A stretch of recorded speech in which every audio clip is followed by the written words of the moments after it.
Welcome again, everyone. My name is Brian Balicki, your host of the podcast, The Juice is Worth the Squeeze, Embrace It. It's my life story of 56 years as a type 1 diabetic and still counting. This is part 2 of the episode, which I call How Different I Am. This is the last episode before I begin to take a much deeper dive into my life story in the next podcast. My last episode discussed some history about diabetes and its consequences over the last 15 years and how I was affected. In a nutshell, the basic takeaway from that discussion was, other than the day I was admitted and diagnosed in 1968 as a type 1 diabetic, I've never been hospitalized with the underlying condition of diabetes. The podcast reviewed research on trends in hospitalizations between 2010 and 2019 for diabetes-related conditions, the most important and consequential of these being retinopathy, neuropathy, kidney disease, and lower leg amputations. During that time, more than 45 million hospitalizations occurred for these and related complications of diabetes. The average number of diabetics living in the U.S. during that period was between 25 and 30 million type 1s. I did not experience any of the events that I talked about during that last decade. Yet doing some quick math, the data suggested I was at pretty high risk for experiencing at least one such episode over the decade as I aged. As it turned out, I never did. Oh, and by the way, I didn't mention I survived the recent pandemic with only a brief brush with COVID-19, all treated at home. Yes, there have been other hospitalizations in my lifetime, which I will discuss in later podcasts, things like food poisoning in college, major orthodontia work requiring a hospitalization to extract 8 teeth in my late 20s prior to marriage. But to this day, very little medical drama has happened. I'm actually a pretty lucky and healthy guy, knocking on wood here. So let me continue with a few other points that explain why I believe my 56-plus year journey is remarkable. Recently, I came across a 2010 study published in a trade journal with the name Diabetes. In it, several type 1s were recognized as what they called ultimate diabetes survivors. Their term, not mine. I understand that this medical and public education exercise is an annual thing with the Joslin Diabetes Center in Boston. Why were they acknowledged? They were living with type 1 diabetes for 50 years. Me? I've never been nominated, selected for this or any other such award related to diabetes at least, nor have I ever felt as a type 1 diabetic like I'm surviving anything. I'm blessed to be living a full age at age 71. So my point here is that if awards were given out to type 1s who have lived with and or managed their conditions for shorter periods than I, 50 years to be exact, my journey and my story may also be noteworthy. I'm in the middle of my 56th year. No awards yet, just glad to be alive, well, and actually able to talk about it in podcasts like this. Third, I truly consider my type 1 experience to be noteworthy because none of my immediate ancestors on both sides of my family or progeny, my children, grandchildren, etc., had or has lived with type 1 diabetes. Again, knocking on wood here. There were no warning signs or game plans, for that matter, to deal with type 1 diabetes before or after I was diagnosed in 1968. There was no manual titled Diabetes for Dummies then. Nothing back then existed to project what I should expect over a 55-year journey with type 1 diabetes.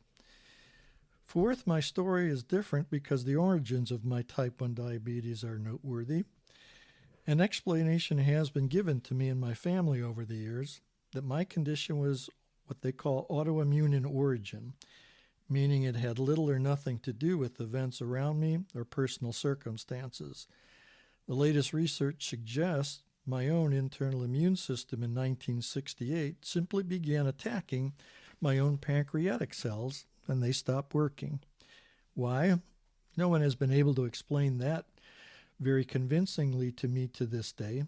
They say I may have been the victim of a genetic, random, metabolic anomaly with a 1 in 70 trillion chance of happening. Pretty slim odds, don't you think? By the way, that probability comes from research that illustrates how unique each human set of DNA chromosome is. Shout out to my mom and dad here. However, there is another element I believe impacted when I was first diagnosed with type 1. In the summer of 1968, I was also a victim of gang violence on the streets of Chicago. No guns, thankfully, just a single physical violent beating. Within 3 months of that event, I developed all the symptoms of type 1. I was completely caught off guard during this time because no one in my family had ever been through such a major physical transformation before. I call it a life-quake event. I devote one chapter in my book to this incident, and it will be the focus of my next podcast. Fifth, I've lived with and or managed my diabetes over the years with every imaginable therapy ever deployed within medicine. I have some personal experiences, lessons learned, and thoughts about the medical breakthroughs from each of these experiences and how they impacted, good and bad, my ability to manage my blood sugars over a half century.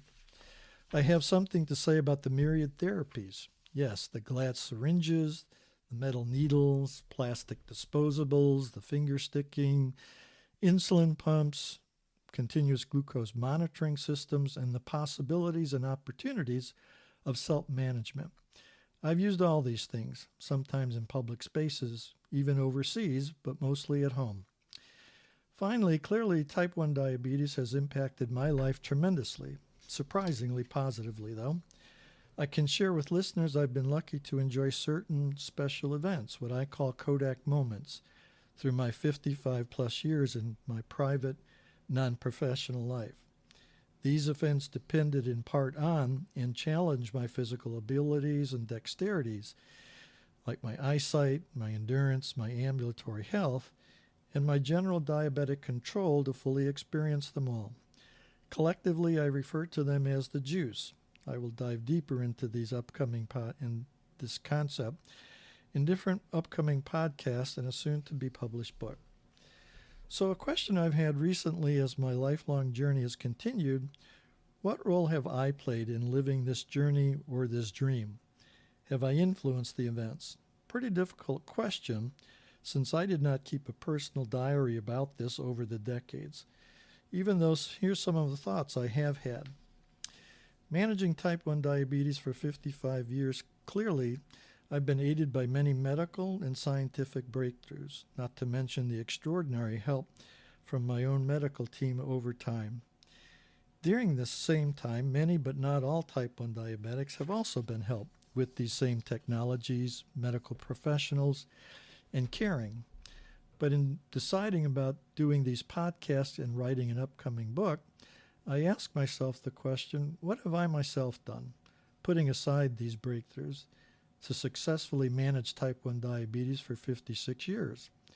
If I can't address this one issue for my listeners and readers, would these podcasts really be as helpful or as valuable as I believe and hope they can be? So here's a quick summary of my thinking. To be clear, I promise I'll dive deeper into this part of my life story in future podcasts, but here's a picture of what the available data suggests. It begins with some thoughts about life expectancy for me back in 1968 and how it might differ today if I were diagnosed as type 1 and be 15 years old. You're looking at a graph which has 3 columns. The leftmost column displays the life expectancy for an average 15-year-old teenager in 1968 and in 2022. Life expectancy was 81 years in 1968, while in 2022 it dropped to 78 years. You can form your own conclusions about that. The column to the right in the middle shows the estimated years in a lifetime that might be lost due to type 1 diabetes. 35 years in 1968, 23 years in 2022. The shift between the two data points, I believe, can be explained collectively by advances in science, treatment, technology, and public awareness and health education generally. These advances led to a 12-year improvement in an expected lifetime for type 1 diabetics.